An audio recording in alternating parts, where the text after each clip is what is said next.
you balance stability and growth in your portfolio? Are you confident in handling any market situation?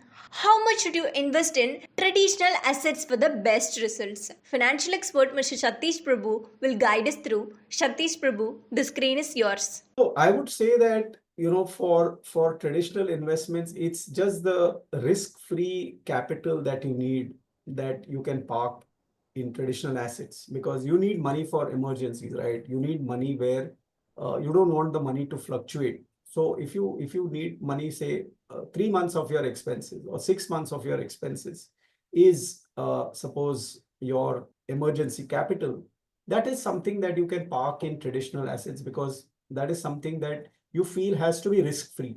It doesn't need to carry any risk. So that is the amount you can park in traditional investment. Thanks for your detailed answer. If you have any doubts regarding this or any other financial decision, don't hesitate to book an appointment with our financial experts. The link to the appointment is given in the description below. And also, would you like to know more about finance and investment? Then we would recommend you to attend our live webinar. The link to the webinar is also given in the description below. The webinar is absolutely free. If you like this video, hit like. If you are new to our channel, please do subscribe. Thanks for watching.